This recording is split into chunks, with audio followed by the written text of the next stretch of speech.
Nagulat at naglabasan sa kanilang mga bahay at gusali ang mga residente ng Baguio City nang yanigin ng magnitude 4.5 na lindol ang lungsod kanina alas 2:33 ng hapon. Ayon sa PHIVOLCS, nasa intensity 5 ang lakas na lindol na naramdaman sa Baguio City.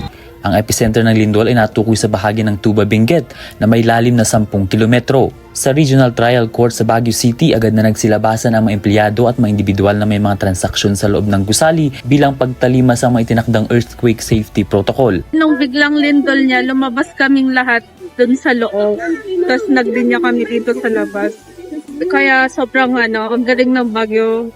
Order din lahat yung paglabas ng mga tao, walang tulakan. Tapos nag-cover and hold talaga. Tapos after nung medyo stabilize na yung lahat, saka lumakas. Yung una po kasi akala namin mas tatagal pa siya, so mas kinabahan kami since nung unang first seconds pa, malakas na siya. So akala namin tatagal pa, so nag-stay muna kami dun sa kung saan kami nasa room. And then nung medyo kumalma naman na, dun na kami tumakbo. Matapos matiyak ng mga otoridad na ligtas ang gusali at wala nang naitalang aftershocks, pinayagan na silang bumalik sa kanilang mga opisina at ipagpatuloy ang kanilang mga gawain. Kasunod ng lindol, agad ding kinansela ang mga klase sa ilang paaralan.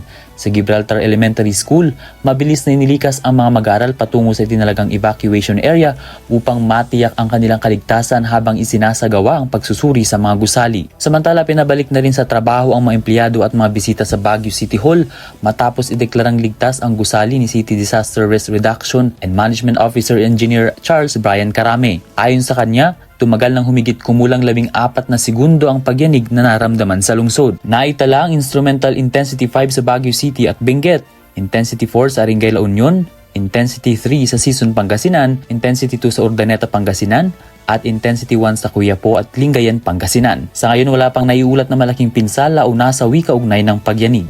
Ven Pongsila para sa Mata ng Agila Northern Luzon, matatag, matapang, matapat.